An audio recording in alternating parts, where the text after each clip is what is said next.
This program contains dramatizations of the dark events in Salem Village in 1692.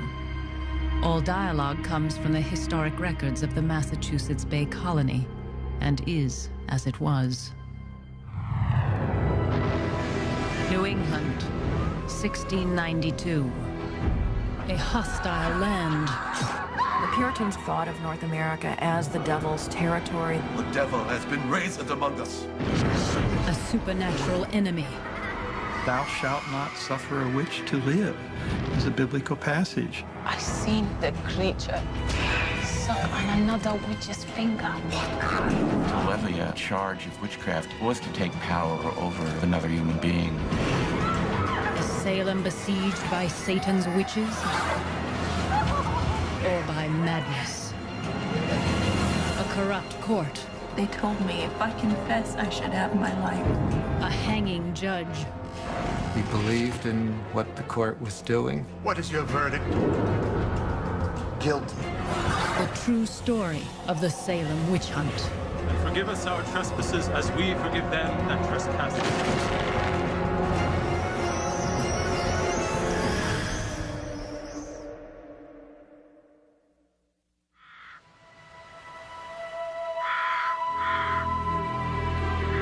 In many ways, for many years, hath the devil been essaying to destroy the kingdom of our Lord Jesus here. But now, there is more than ordinary affliction.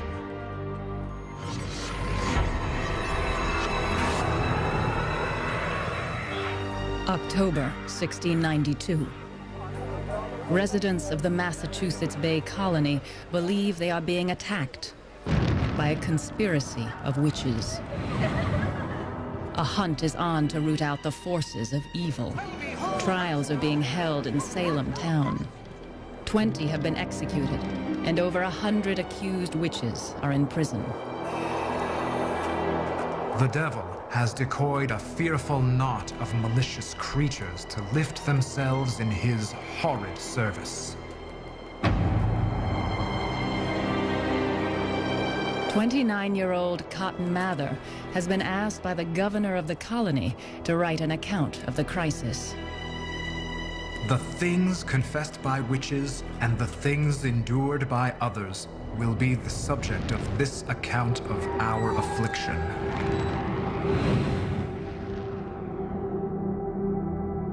It had begun 10 months earlier, some 20 miles north of Boston, in a tiny farming community. Salem Village is an unhappy place, filled with angry factions who argue over land and money and religion. There is a new church, but also a contractual dispute over the minister's salary. Reverend Samuel Parris, age 39. A failed businessman, he has only recently become a minister. Some men laugh at sin, make a sport of sin.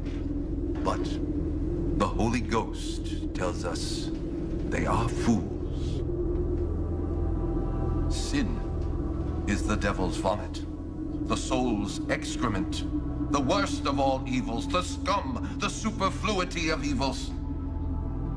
Parris berates his congregation, hoping to shame them into paying his salary.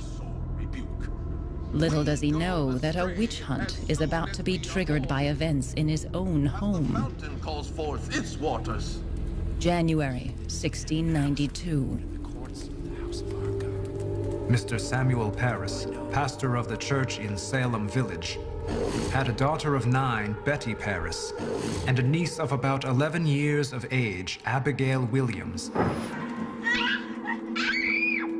sadly afflicted of they knew not what distempers. These children were bitten and pinched by invisible agents, their arms, necks, and backs turned this way and that way, so as it was impossible for them to do by themselves. At times they couldn't eat, at times they couldn't sleep or speak, and a doctor was called in. This was the traditional thing one did. But if the doctor couldn't understand what was going on, which was usually the case, the doctor would diagnose witchcraft.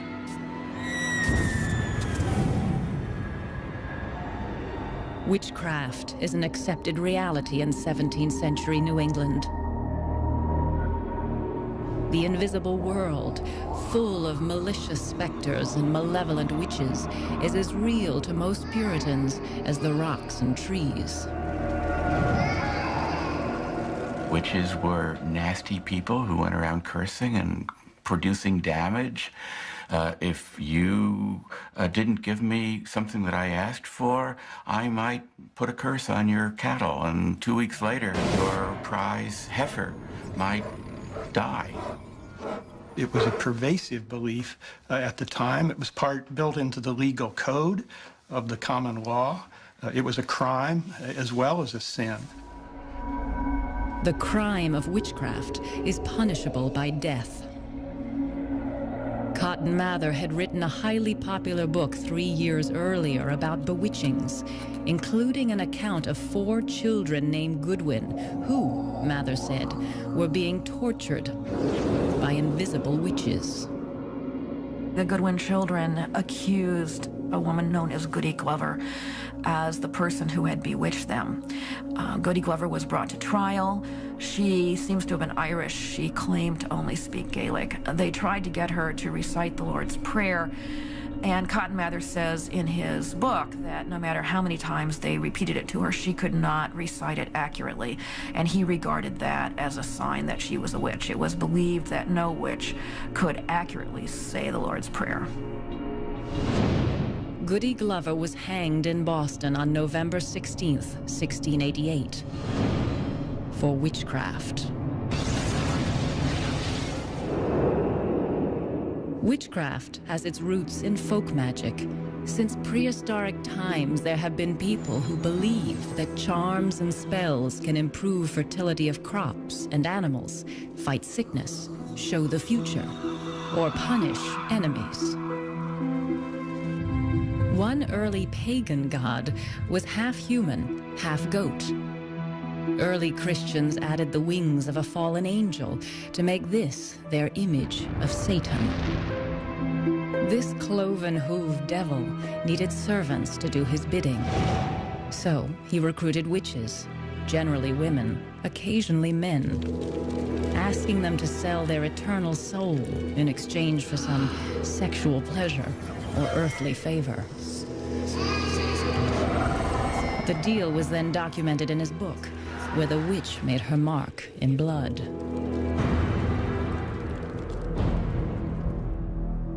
Beginning in the 1490s, European churches and church-controlled governments began an organized campaign to destroy all remnants of paganism.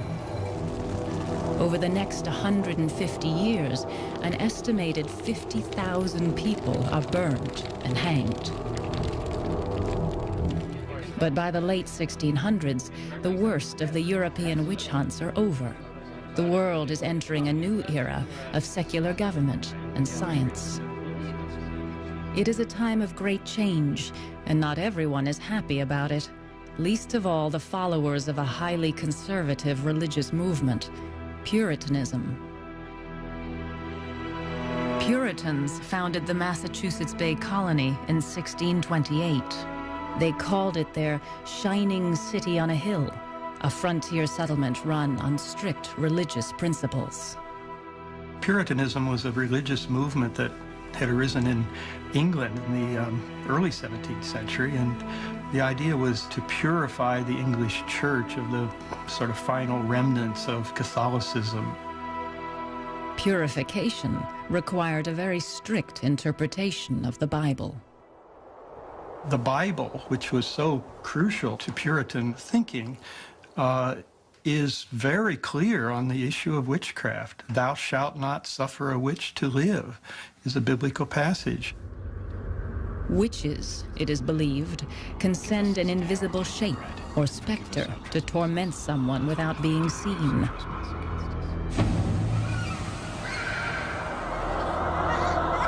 Betty and Abigail act as if they are being hit by invisible forces.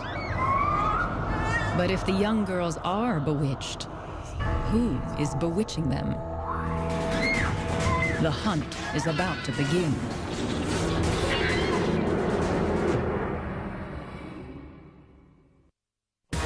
Time machine. You are watching Witch Hunt on the History Channel.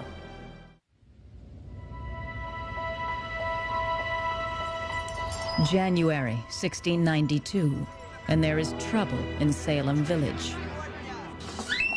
The minister's daughter and niece are exhibiting bizarre behavior. The village doctor says the girls are bewitched, but by whom? A neighbor suggests a folklore method for finding the witch.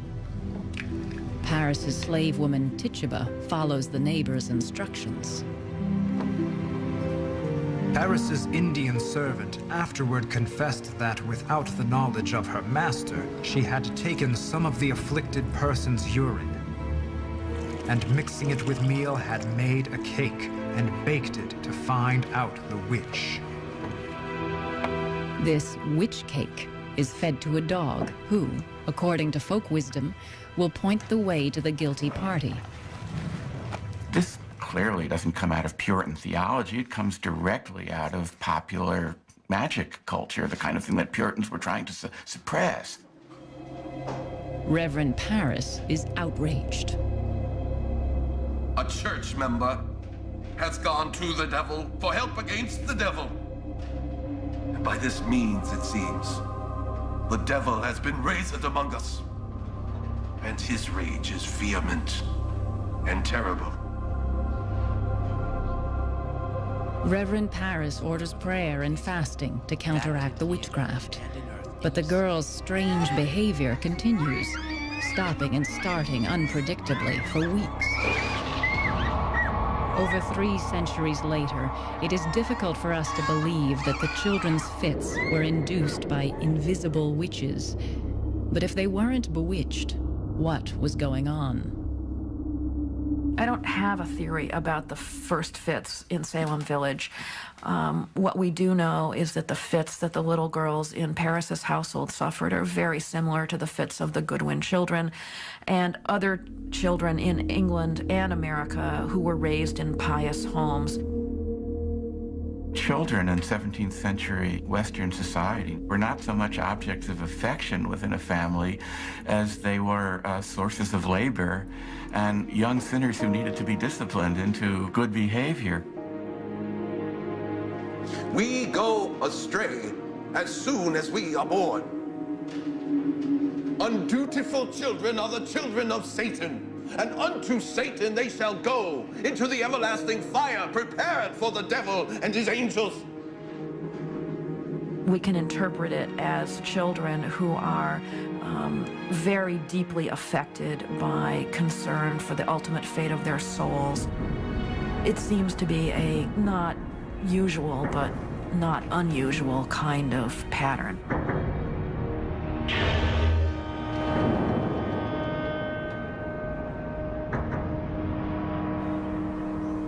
But not all agree with this explanation. There are some who believe the girls' fits were triggered by poison. There's a theory that poisoning as it occurred in Salem was basically due to contaminated rye that led to hallucinogenic effects and all sorts of physical symptoms. Ergot is a type of fungus that grows on rye. People who eat bread containing this fungus have been known to experience nervous dysfunction. A victim twists and contorts in pain. In some cases, this is accompanied by hallucinations. In fact, LSD is derived from ergot fungus. But the ergot poisoning theory has been refuted by scientists and others. Some of them should have died from it, and the fact that 1 minute they're perfectly well-behaved or at least perfectly normal in their physical appearance and asymptomatic, and the next moment they're having their fits or whatever, are inconsistent with the symptoms of convulsive ergotism. The afflicted in Salem throw their fits in unison at convenient times, such as when people come by to see them. This fact has led many to believe that the girls were simply faking it. But if the girls are play acting, it is a deadly game. They could be accused of witchcraft themselves and hanged. It's possible to imagine, with only a slight turn of events, that the accusations of witchcraft might have been turned against the girls themselves if they had not been asked, who is it that afflicts you, and have started to name names in the village. They themselves might have been suspected as the guilty parties. Pressured by Reverend Parris to name the witch whose specter is attacking them, Betty Parris and Abigail Williams point to an obvious scapegoat: Tituba. Documents describe her and her husband as Indians. They are slaves from Barbados. She is dark-skinned, dark, like the Puritans' mortal enemies, the Wabanakis. As the original Puritan colony spread to the north, the English began to encroach on Wabanaki land. In North America, of course, they found native residents. They believed that those people were worshipers of the devil. They also thought that the Native Americans did not really have a right to the land because they didn't cultivate it, and therefore the land was pretty much free for the taking. But as the Indians see it, the Puritans are trespassers, and worse. When a group of Wabanakis come to a town to trade, the militia captures them and sells them into slavery. They were mostly women and children. As you can well imagine, this angered the Wabanaki people to no end, and they were infuriated by the treachery that had led to the capture of so many of their people. Starting in 1675, the Wabanaki tribes launch a series of wars against the English.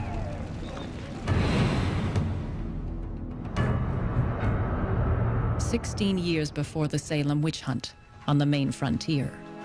Good night, Mercy. Good night. This little girl, Mercy Lewis, will play a central role in the Salem witch trials. At the age of 3, she is living in the town of Falmouth, Maine.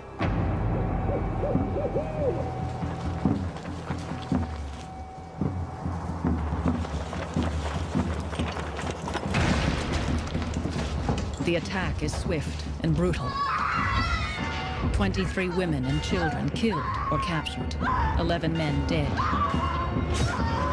Mercy's grandparents, aunts, uncles, and most of her cousins are among the victims.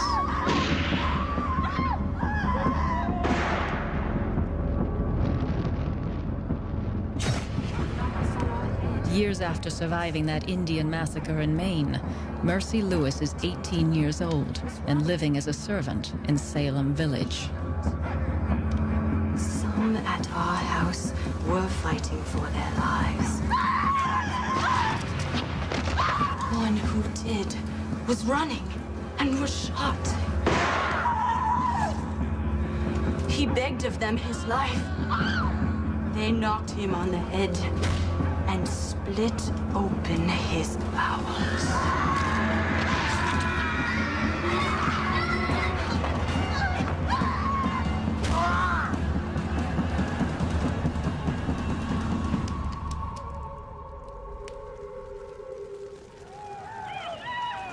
A 10-year truce with the Indians is coming to an end. News is grim. The town of York, Maine, is in flames. 50 dead, 100 taken into captivity by the Wabanakis. In January 1692 in Salem Village, it would have been bitter cold, and the news came from York about the Indian raid, not all that far away, and people must have been terrified. Soon after hearing news of renewed Indian attacks, Mercy Lewis begins throwing fits. just like Betty and Abigail, and they are joined by others. Mercy Lewis works for the Putnam family. Ann Putnam Jr., age 12, Ann's mother, age 30, and Ann's cousin, Mary Walcott, 17. All are now acting bewitched. And it's spreading. Salem Village is a very small community, and all the afflicted would have known each other very well. There were little girls, there were teenagers and 20-somethings, and then there were some married women who were also afflicted.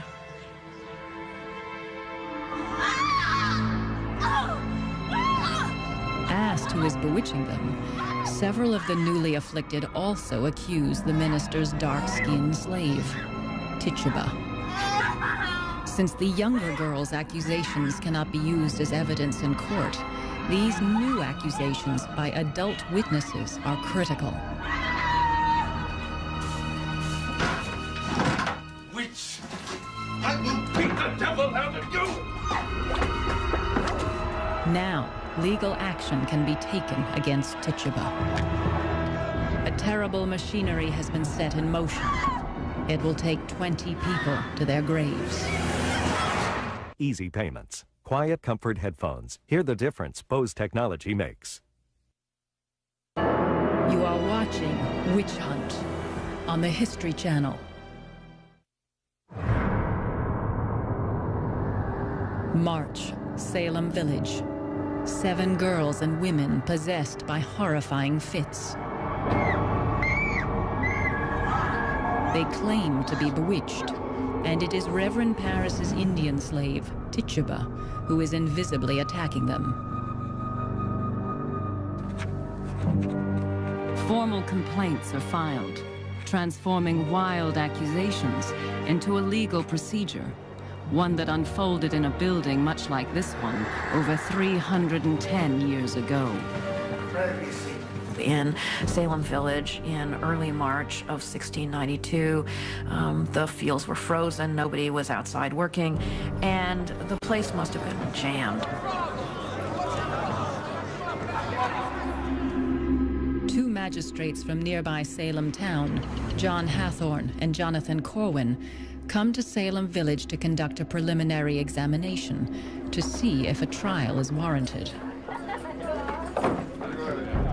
The accusers have been asked to point out the witch who torments them.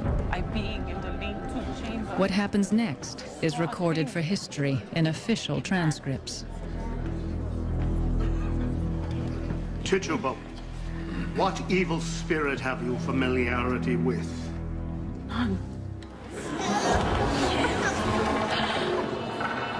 Why do you hurt these poor children?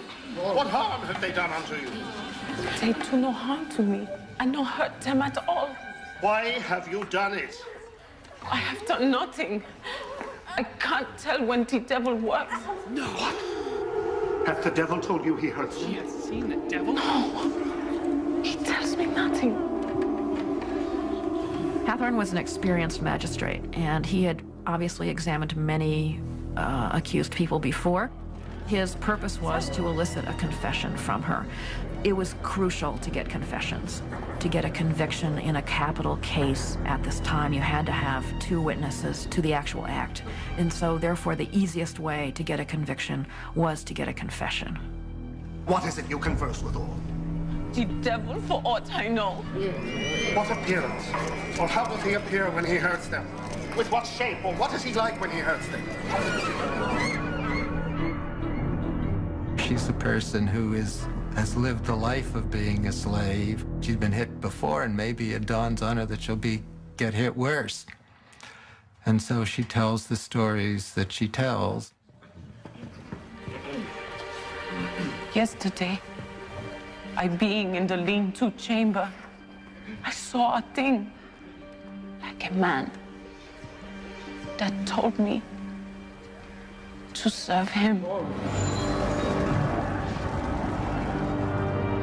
And I told him no, I would not do such a thing. The devil used to be a witch.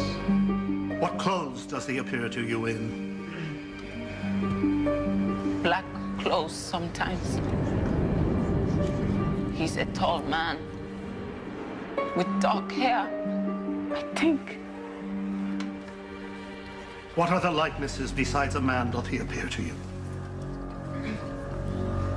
Sometimes like a hog.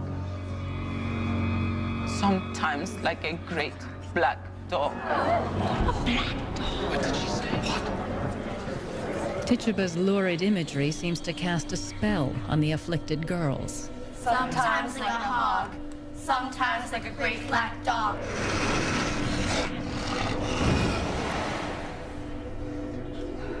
I seen a yellow bird suck on another witch's finger.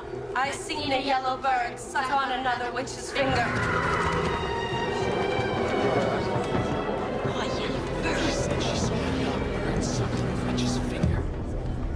To have the servant of the minister confess to being a witch must have been mind-boggling to people. What is really significant, though, from a legal point of view, is that Tituba has offered a confession. And that is the thing that matters the most. They have their confession. Now that they have their confession, the witchcraft is a reality. Tituba does more than just confess. She offers up the names of her fellow witches. Who else have you seen? 4 women sometimes hurt the children. What did she say? Who were they?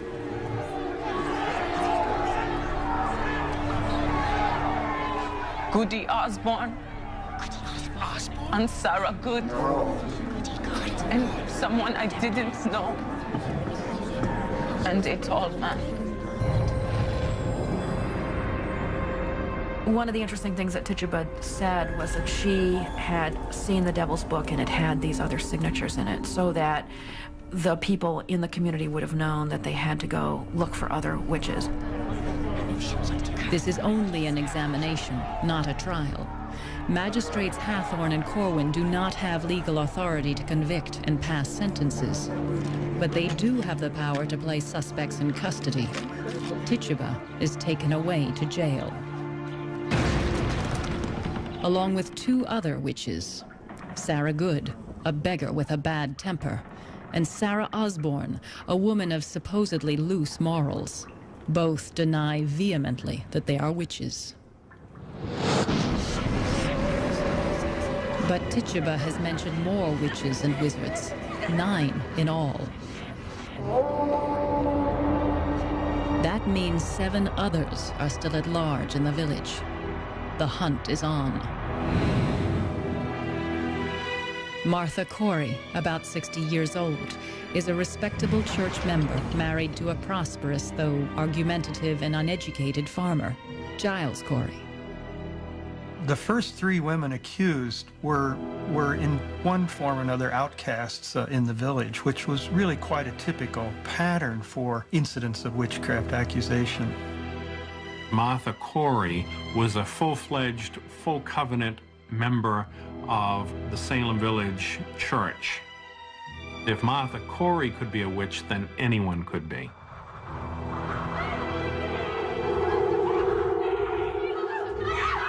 Ann Putnam Jr. and Mercy Lewis claim that Martha Corey's specter torments them.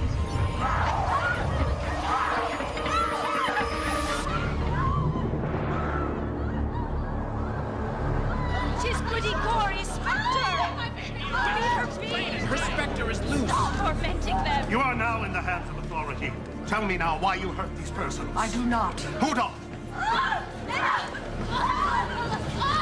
Pray, give me leave to go to prayer. I wish to go to prayer. Pray, give me leave We to did go not to send prayer. for you to go to prayer. We came to be a terror to evildoers. Tell me why you hurt me. I am an innocent person. I have never had to do with witchcraft since I was born. I am a gospel woman. Do not you see how these complain of you? Lord, open the eyes of the magistrates and ministers. Lord, show his power to discover the guilty. Tell us, who hurts these children? I do not know.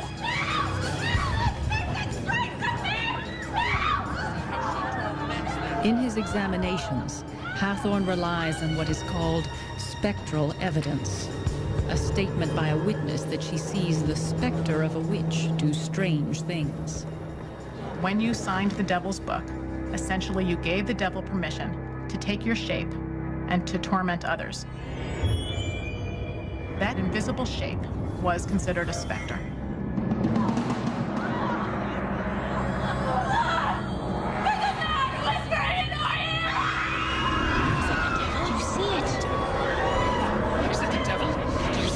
Say to you? We must not believe what all these distracted children say. Cannot you tell what that man whispered? I saw nobody. But did you not hear? No. If you expect God's mercy, you must look for it in God's way, by confession.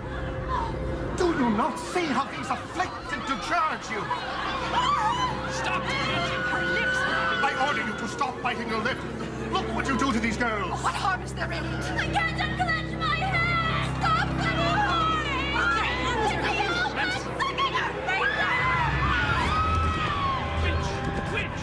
Why do you let that bird suck on your finger?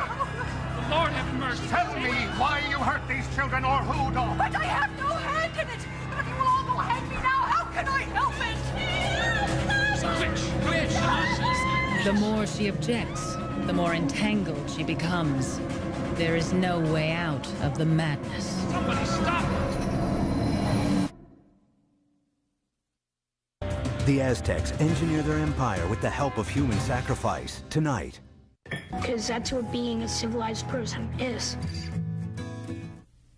You are watching Witch Hunt on the History Channel. Since the powers of darkness are turned upon us, 'tis a dark time. Yea, a black night indeed. Now the tie dogs of the pit are abroad among us. Must the very devils be sent out of their own place to be our troublers? Salem Village, April 1692. Madness is in the air. Anything odd is seen as a sign of witchcraft. Wild stories are accepted as legal evidence, and everyone is a possible witch. The floodgates opened in April and May so that more and more people were accused, people not just from Salem Village, but from Salem Town and the surrounding communities. It just festered very quickly, and you get a real sense that it suddenly became a panic. By the end of April, there are 6 more accused witches, bringing the total held in jail to 10. Salem was a primary jail, but it was really supposed to only operate for awaiting people to go to trial and not being a place where you put them for months at a time. The wooden jail is a deep freeze in winter and an oven in summer. Hygiene was basically some kind of a pot by one of the walls, and if you've got a lot of people and you don't change the pot on a regular basis, I think it was very, very difficult for them. If a person is a witch, it is often assumed that her family might be as well. One of the first to be accused, Sarah Good, is jailed with her 4-year-old daughter, Dorcas. After 8 months in these conditions, the little girl will go insane. Anyone accused of witchcraft is guilty until proven innocent. No one has been convicted yet, but their lives are already ruined. To levy a charge of witchcraft was, in fact, to take power over the life and reputation of another human being in the village. Accused witches are interrogated while being held prisoner. They are stripped so that investigators can look for telltale marks called witches' teats. It was believed that the devil communicated with his witches through animal familiars, and the animal familiars were little creatures like sometimes mice or birds who would come to suck at a teat on the witch's body, and that would leave a mark. Adding insult to injury, the accused witches are charged for their own room and board while in jail. If you wanted to eat or drink, the jailer would give you a food, but you would have to pay for it. And if you wanted good straw, or if you wanted new bedding every week or so, you would have to pay for that as well. There is money to be made off of the witch hunt, and a lot of that money goes to Sheriff George Corwin, nephew to one of the magistrates. Sheriff Corwin is related to the magistrate Corwin. He's related to some other people also on the trial court, so there's something a bit incestuous about all of this. It is not possible that the authorities could have been ignorant of what Sheriff Corwin was doing. That simply is implausible. Sheriff George Corwin confiscates the property of many accused witches. As some of the people are being arrested and taken away, Corwin goes over and starts appropriating their property, and he has no legal right to do so. But Corwin was grabbing wherever he could grab. Perhaps the Corwins encourage the witch hunt to line their own pockets. Others may be using witch accusations to even old scores. In Salem Village, there is no shortage of bitter, long-standing disputes to be settled. New Englanders in the 17th century were very fond of taking each other to court, suing each other. And there's, I think, a historical reason for that. One thing that's true of English popular culture is that it was pretty violent. People hit each other, beat each other. There was just a lot of physical violence going on. And one of the things the Puritans tried to purge in their model community was that physical violence. And so instead of hitting people, the Puritans encouraged people to sue each other. In Salem Village, one name appears as plaintiff in many of the lawsuits: Putnam. Thomas Putnam Jr., aged 40. Thomas and his wife Anne are devoted churchgoers and ardent supporters of the minister, Samuel Parris. Samuel Parris had important opponents in Salem Village. He also had powerful supporters. The most powerful group of his supporters was a clan, a large clan that came close to dominating Salem Village politics for many years, named the Putnams. Thomas and most of the other Putnams support the idea of Salem Village having its own church. Many others would rather walk 5 miles to the church in Salem town rather than pay double the taxes to have one nearby. For years, this issue has divided Salem Village into 2 angry factions. There's a clear continuity between all the old factional lines and the pattern of outbreak of witchcraft accusations in 1692. It's striking correlation. Thomas Putnam and the women in his family, his daughter, wife, niece, and the servant, Mercy Lewis, are behind 181 accusations of witchcraft.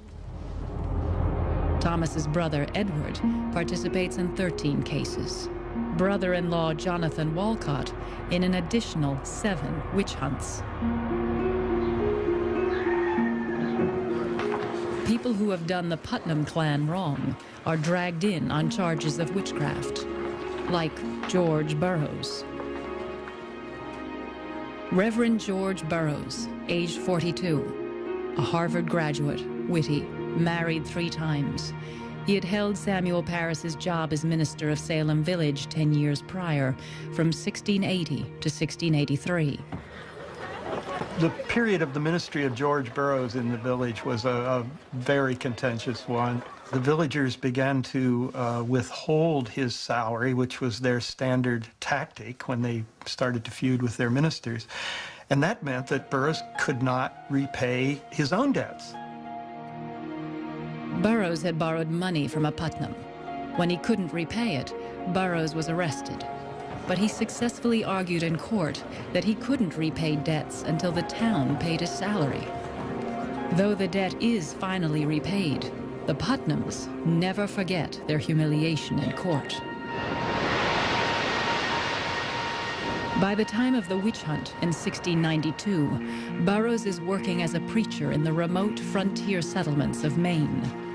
He has survived the brutal Indian attacks that had killed many of Mercy Lewis's relatives, but he will not survive the vengeful Putnams of Salem Village.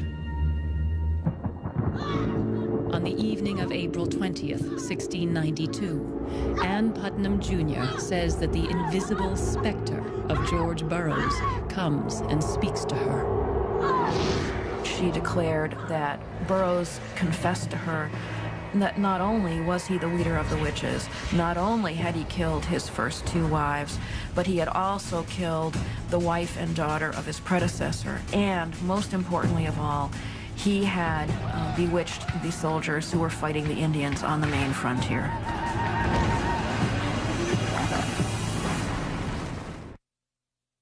Using only 10 on the History Channel. Every time! You are watching Witch Hunt on the History Channel.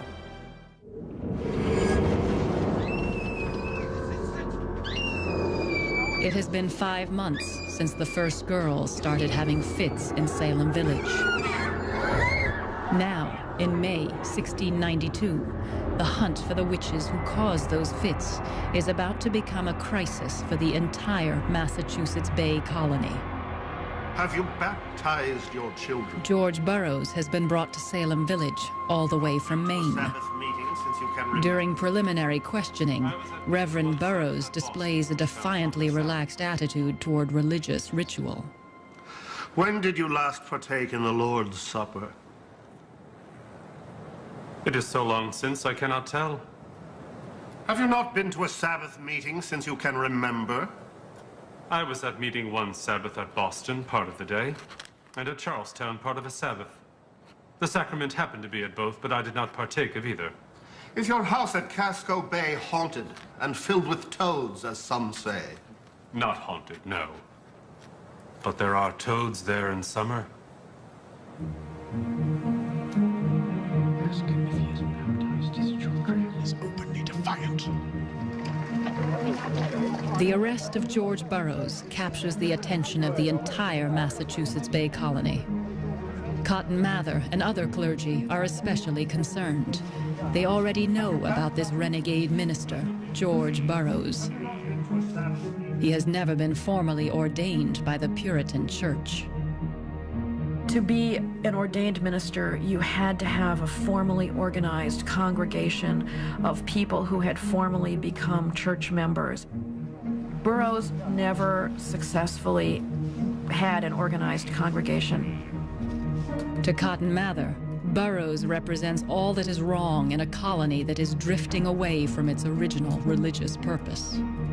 Many of the settlers in Falmouth, Maine, lived themselves too like unto the heathen, without any instituted worship.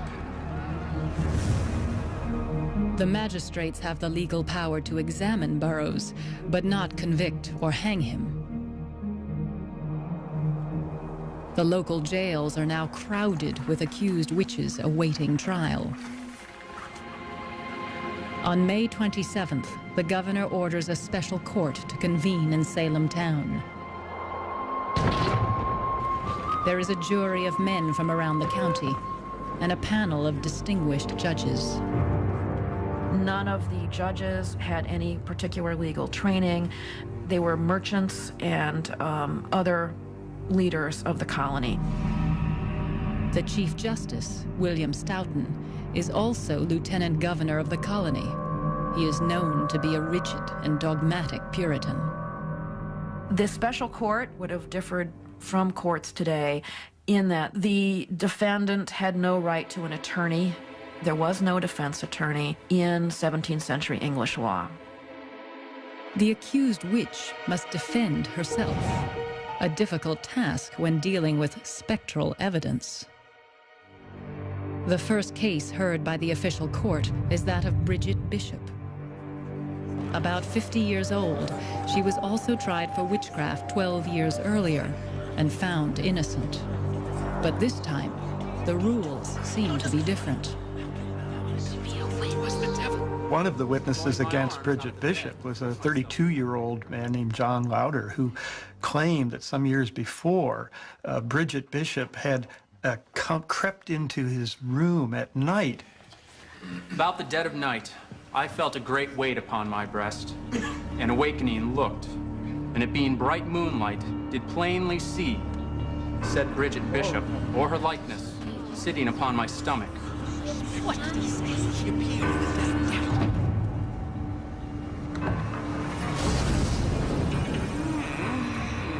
Now, of course, this was not literally Bridget Bishop. This was the specter of Bridget Bishop. This was Satan who had taken on the form of Bridget Bishop. And I had not the power in my hands to resist or to help myself. It was her specter. Bridget Bishop's accusers are not confined to the witness stand.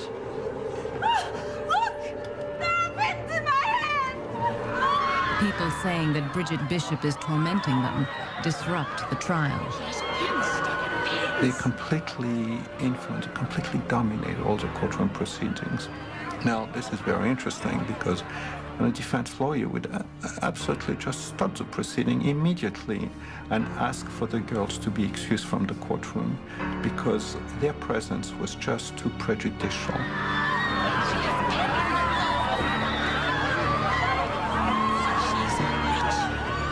But in 1692, there is no defense attorney to object.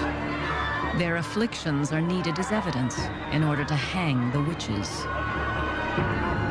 Either someone stuck a pin in her, or she stuck it in herself. Okay?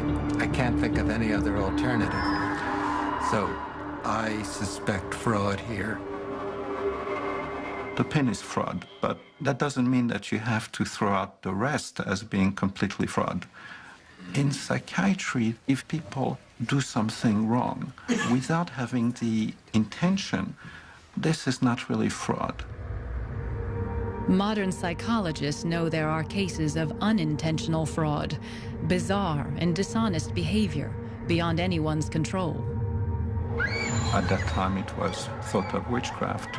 Now, in the 20th century, it's called a mass psychogenic disorder. Different labels, same behavior. Caught in a wave of mass hypochondria, the afflicted of Salem begin to mimic the symptoms they see in each other.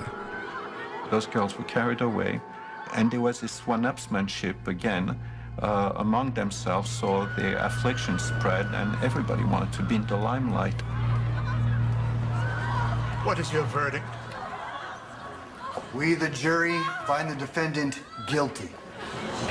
Guilty. They say she's guilty. She's a witch. She's a witch.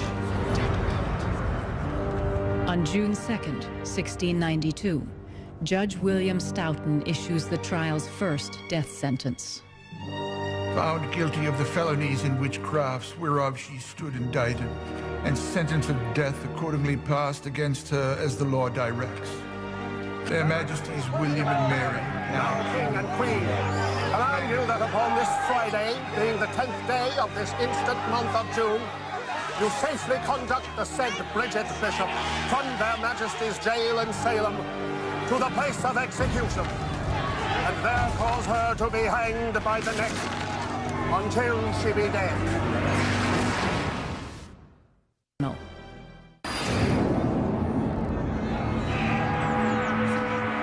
On June 10th, 1692, Bridget Bishop becomes the first witch to hang in Salem Village. Hang the witch! Hang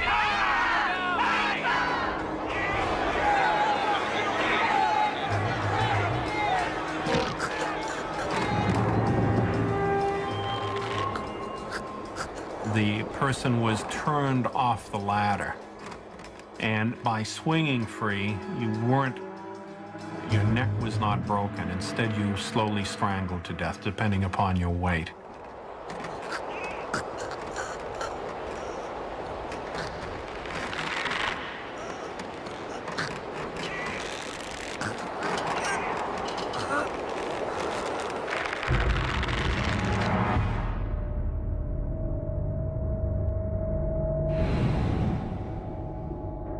Disgusted by the hanging, one of the judges resigns in protest.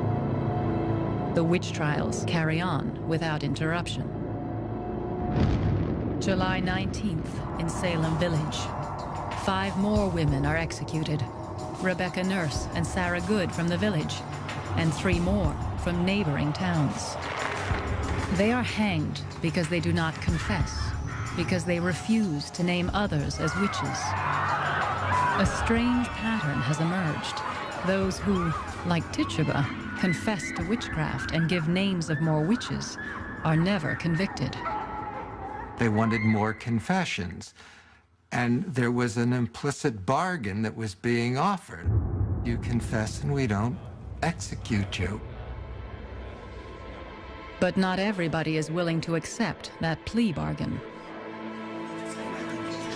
They say he's the leader of the conspiracy. He talks to the devil. We saw him leading witches' Sabbath. He's in league with Satan himself. Right Honorable Sirs, I bring before you accused witch, Minister George Burroughs.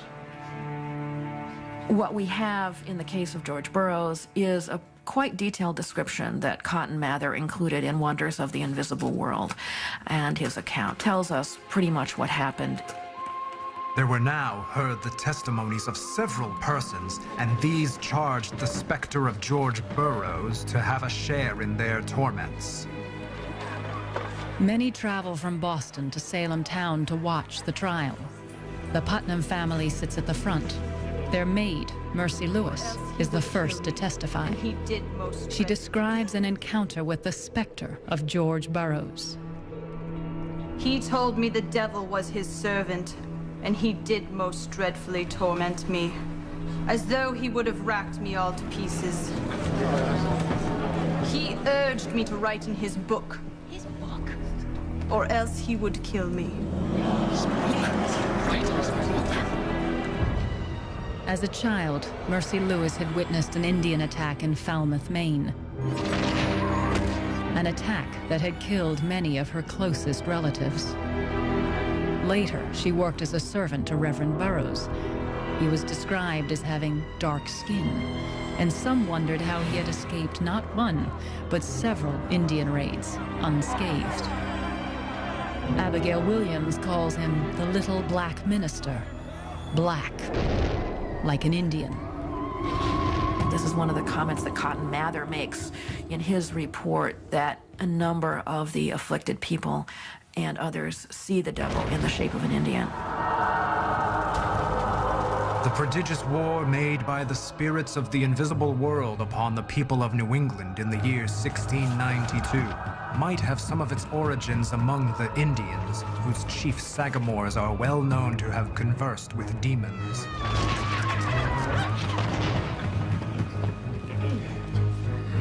George Burroughs, have you anything to say in your defense? See what he's done? Look how he protects them. Stop him! Stop him! The court is crowded with witnesses against Burroughs. George Burroughs was accused by 8 of the confessed witches as being the head actor at some of their hellish rendezvous, and one who had the promise of being a king in Satan's kingdom. When one thinks of the status of a minister in Puritan culture, to identify a minister as, in fact, the leader of a demonic conspiracy, it must have been just a horrendous thought for the people of the day. It was totally shocking to Cotton Mather. It was almost beyond belief. Burroughs proclaims his innocence. He even goes a step further. He dares to challenge the very existence of evil specters. I maintain that there neither are nor ever were witches, that having made a compact with the devil can send a devil to torment other people at a distance. Why could he say there? It says there are specters. Burroughs' open defiance of Puritan theology is blasphemous. We, the jury, find the defendant guilty. Guilty? Guilty. Hang him! August 19th, the day of George Burroughs' execution. Minister Cotton Mather makes the long trek from Boston to witness the hanging.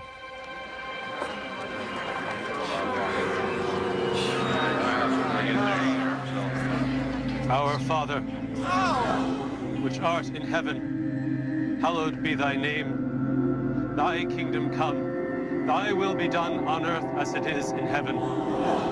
With the noose around his neck, Burroughs begins to recite the Lord's Prayer.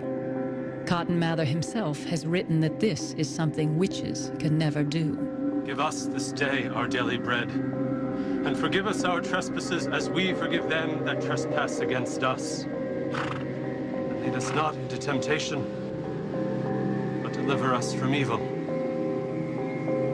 Amen.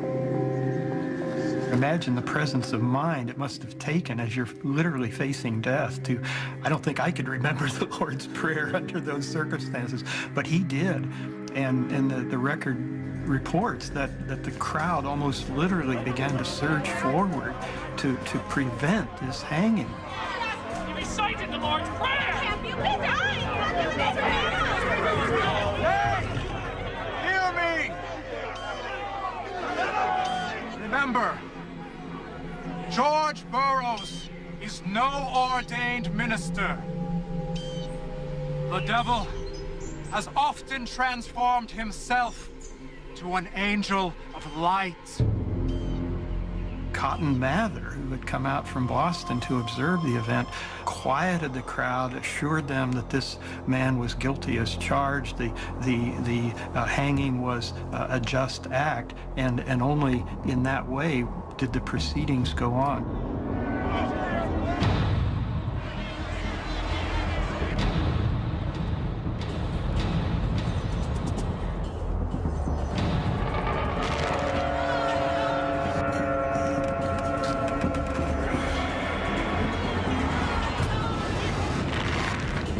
Burroughs is left to swing, slowly strangling to death.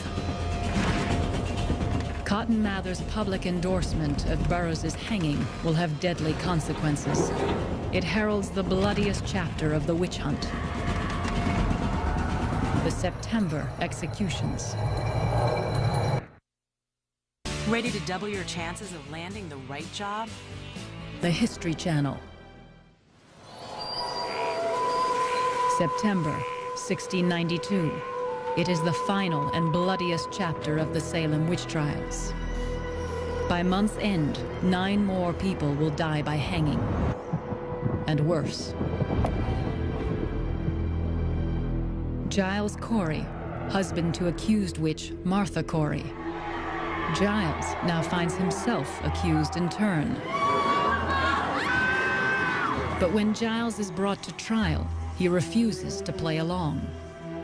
Since this court had only found everyone that was brought before them guilty, he had decided that once he pled not guilty, he was not going to cooperate anymore. It was an exquisite protest on his part. Giles will not take part in the madness, and so becomes its victim. They tried to force him physically to plead. And the way they did that was to place him on the ground and then pile onto his chest an increasing number of stones. They kept piling more stones and waiting. It took 2 days. When he was asked, well, are you willing to plead now? He's reputed to have said, more weight.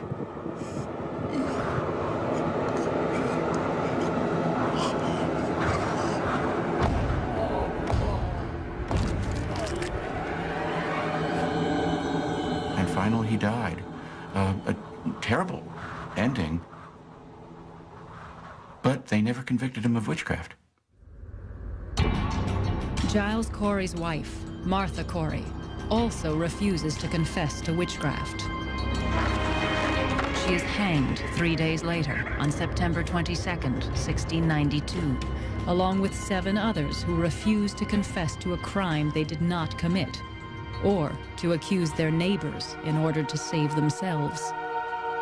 They are martyrs, part of a growing trend of resistance to the witch hunt. There were people all along who had been waiting for a moment where they could step in the openly and credibly demand that the trials be stopped.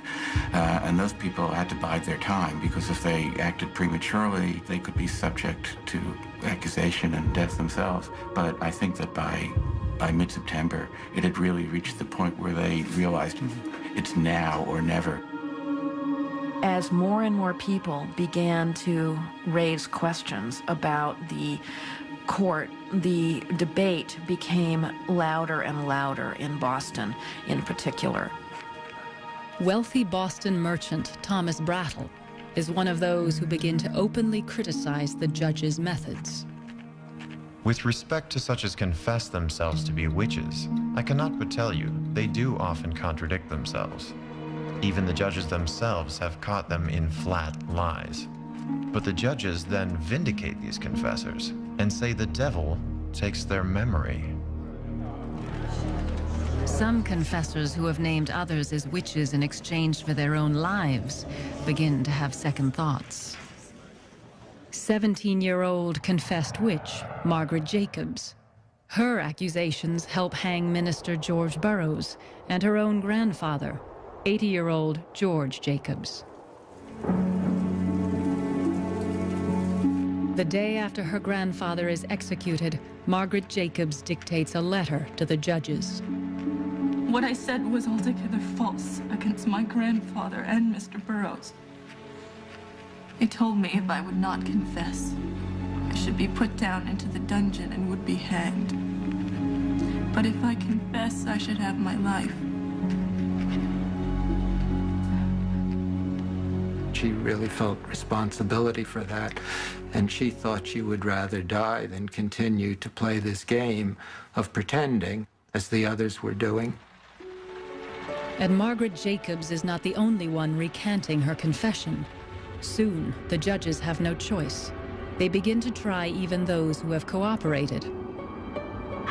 Not surprisingly, people stop confessing. The wild accusations come to an abrupt halt.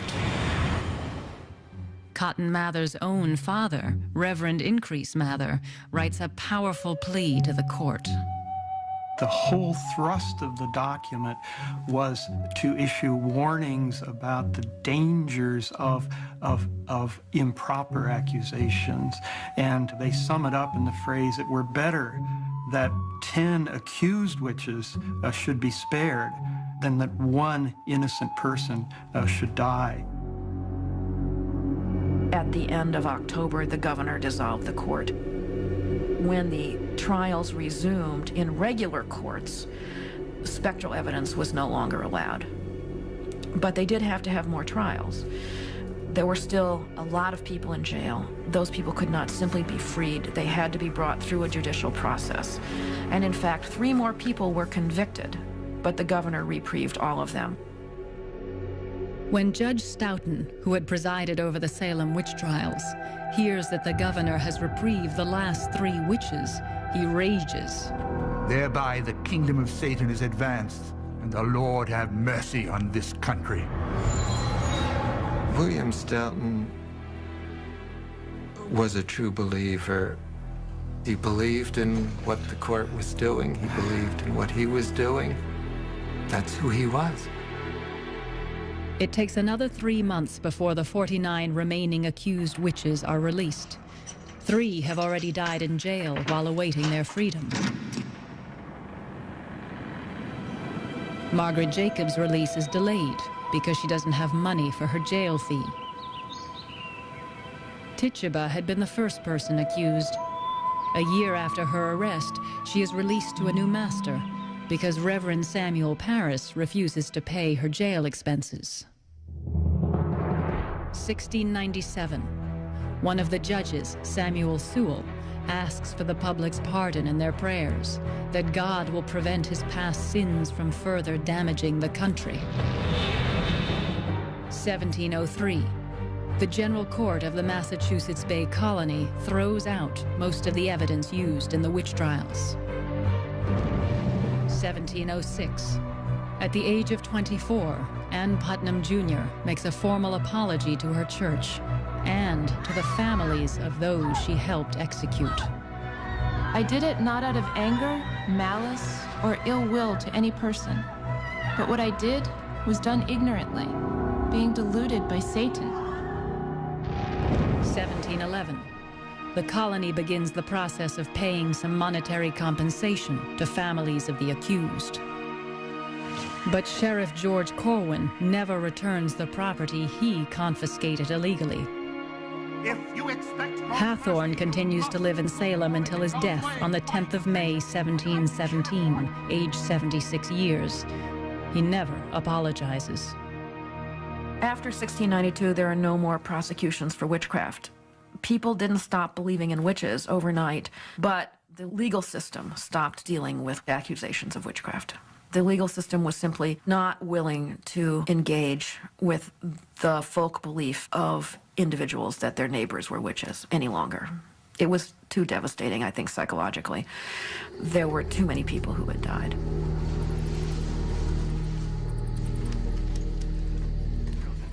And what is really so... Over 3 centuries later, in the home of one of the victims of the witch hunt, a group of historians debate the significance of the event. Of course, this is right on the cusp of the beginning of the scientific revolution and the Enlightenment, in the sense that the world in which invisible spirits surround people is a pre-Enlightenment world. Right, but in our post-Enlightenment world, we have loads of people who are having experiences with UFOs. So I think this theory of progress, it just isn't linear. There is such an assumption that we would know better now. Such an assumption that somehow, if only we had been there, that we would have stopped it immediately. We would have seen through it. And we would have known there were no specters. We would have known there were, and we would have told them how to handle it, and it would have worked. And yet it seems very clear that at the time, people of intelligence and goodwill were actually taken in. And clearly this was a very scary and difficult to interpret and very difficult to dismiss set of events. If we could push this one step further and look at the present. In the aftermath of the witch hunt, Cotton Mather regretted that innocent lives might have been taken. But who was to blame?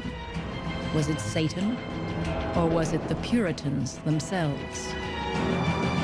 Did we not, between the sufferers on the one hand and the suspected on the other, carry things to such extremes of passion that the devil did bless himself to find such a convenient home among us? It may be that the anger which we have had against one another has had more than a little influence on bringing the devil to us.